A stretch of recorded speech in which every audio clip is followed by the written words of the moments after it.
Hey Scandal Squad, before we get into it, please hit that like button. Now let's get into the mess. Y'all, people are predicting that not only did Shannon Sharpe lose $100 million deal just to clap some cheeks that a lot of brothers are calling flat cakes. Some people are saying he may be facing criminal charges just like Diddy. This is like a Diddy 2.0 situation.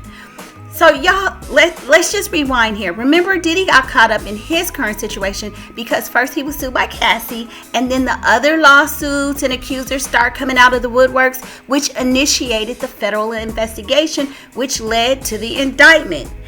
And people are calling this out that Shannon Sharpe situation is eerily similar to Diddy's. The lawsuits, the accusations of SA, he's definitely facing the same kind of allegations that Diddy and R. Kelly had. Now let's check out Dr. Umar's explanation of how Gabriella Zuniga really got Shannon Sharpe caught up. His explanation is on point, y'all. Let's take a listen. And so I'm standing with Shannon Sharpe because I don't want to see his life destroyed like Puff, like Kelly, like they tried to do to Carter, like they've done to Cosby. I don't want to see this happen to another man. And because she was not legally a child, although too young for nearly all of us to feel comfortable with a man of his age dating her, it was not against the law for him to be with this 19-year-old. Shannon alleges that he tried to present her with an NDA, non-disclosure agreement, which every celebrity should require from anyone they engage with. Well, guess what, Art? She decides she's not going to sign the NDA. That right there was a warning to Shannon Sharpe that this 19-year-old who you shouldn't be dating anyway because of her age, because of her race, you need to end this. Shannon Sharpe should have ended it right there. The problem was she fit his type. Obviously, Uncle Shay Shay, he likes Caucasian women, as we all know. And he likes them very skinny, which I didn't know. And the reason I'm saying that is the pictures that are floating around the internet on Gabrielle Asu Ninjas is the pictures of a very petite Caucasian woman who, not being disrespectful when I say this, appears to be built like a 13, 14, 15-year-old child.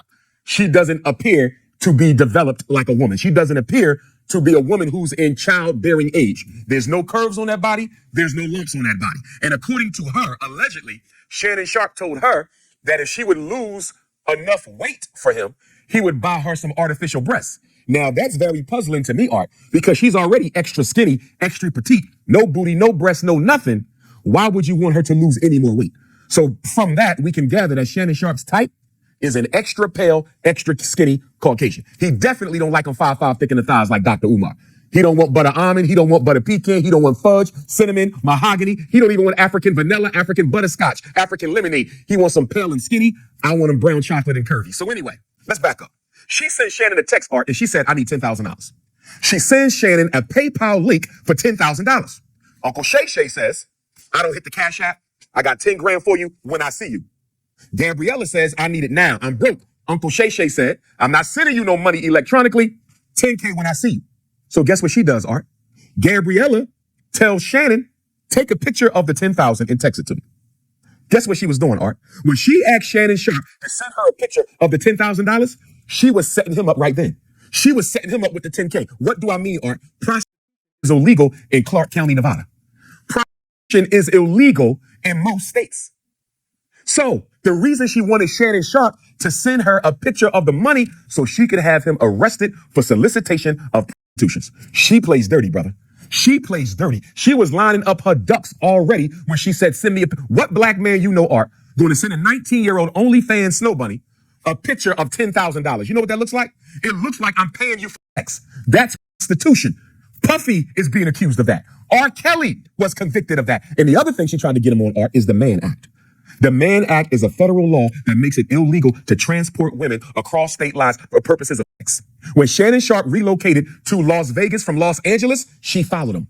When Shannon Sharpe relocated from California to Nevada, she followed him. If she could show that she was paid to cross state lines to have sex with this ex-NFL superstar, he could be accused of breaking federal law. See, the Mann Act, Art, was created in 1910. And guess why the federal government created the Mann Act? to try to incarcerate the first black heavyweight champion, Jack Johnson.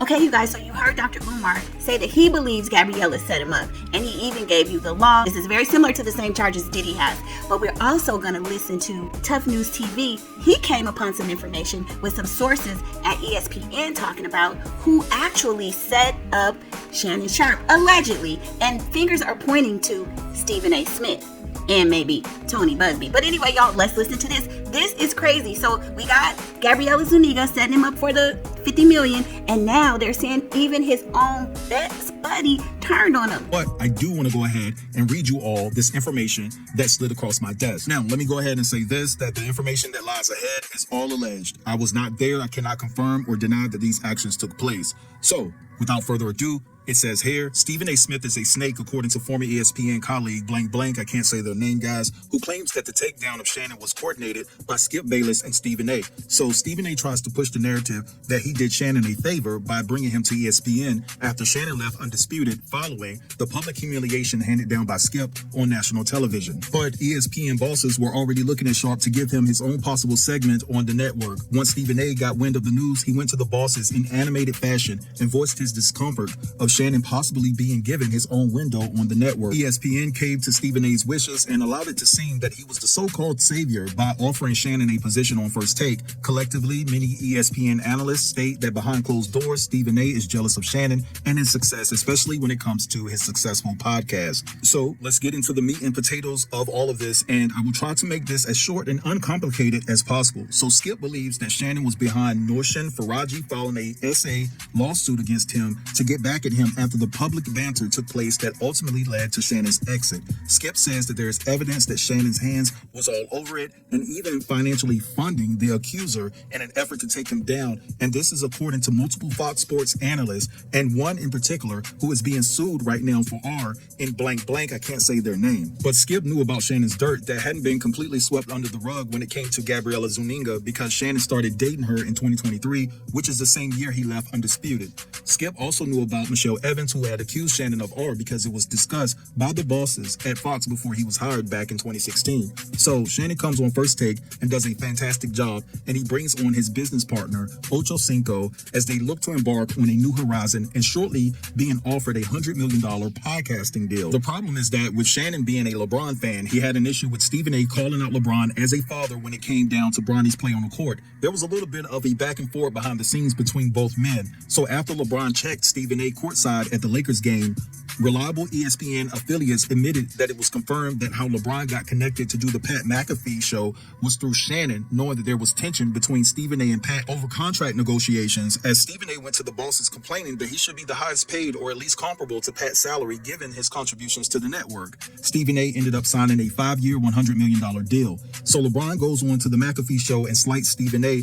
And at that point, Stephen A. is rattled because he had been trying to get Bron on his show for years and was unsuccessful. And now you go and sit down with my nemesis. So after research, it was concluded that Shannon connected Bron and Pat, and Stephen A., I'm told, was livid and made the remark to colleagues that there will be some changes coming soon. And his exact words was, "I'm about to shake this Tucker up," and I'm paraphrasing there. Some say that Stephen A. said that Tony Busby was after the wrong guy in Jay-Z, and that who he should be going after was a person right up underneath all of their noses at ESPN. So according to this former ESPN analyst, both Skip and Stephen A. set Shannon up knowing about his aggressive role-playing nature behind the scenes and worked through Gabriella to twist the narrative to end Shannon Sharpe for good. Skip Bayless, being in a past lawsuit involving Tony Busby, has direct and close ties to the lawyer. All right, so you guys just heard all of that. So that was a lot, you guys. So jump in the comments and let me know what you thought about Dr. Umar's theory about Gabriella Zuniga, and also, do you guys believe Skip Bayless and Stephen A. Smith set up Shannon Sharpe? And I will see you on the next video, y'all. Bye.